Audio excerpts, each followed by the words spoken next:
What is a complex adaptive system? Instead of directly answering this question, I will take you for a walk.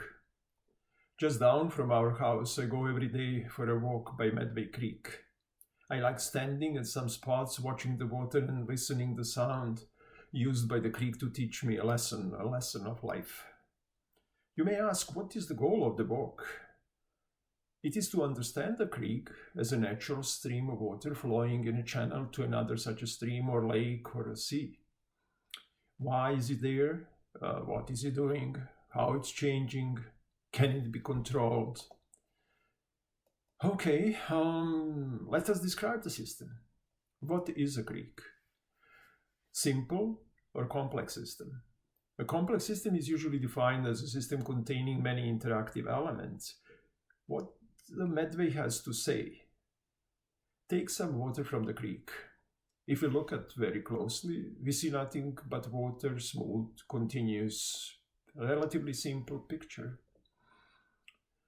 If we magnify it a billion times, we can see that it contains two kinds of atoms, oxygen and hydrogen.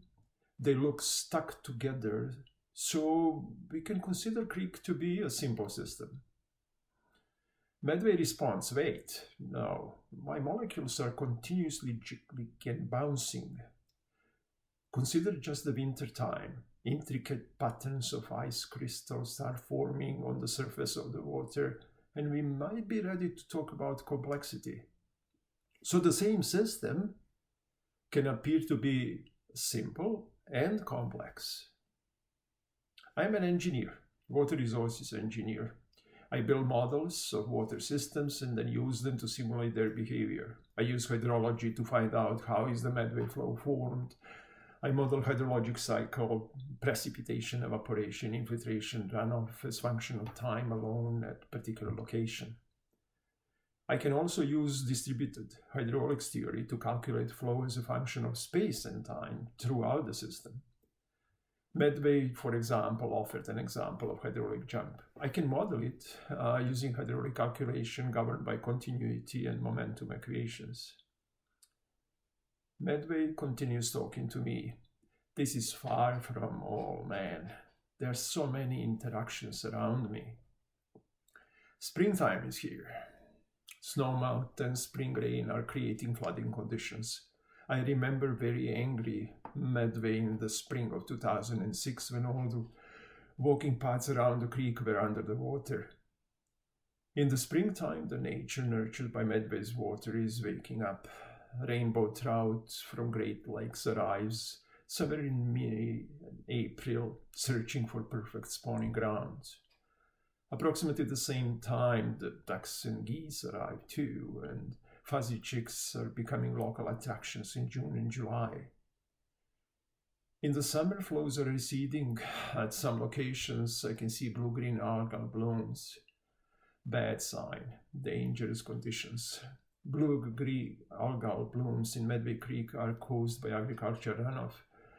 The rain over the agricultural land, which is approximately 80% of Medway watershed, washes nitrogen and phosphorus into the Medway, create conditions for the algal blooms.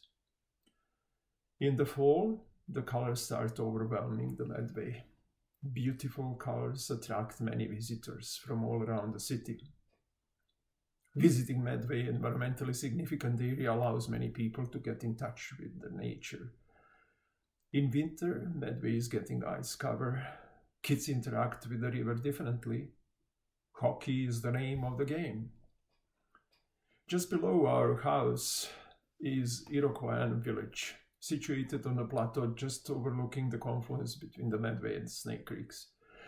The interaction between the river and people seems to have very long history. It originates from 16th century. So, system structure and interactions produce dynamic behavior. Let's continue our walk and observe the dynamics around the river.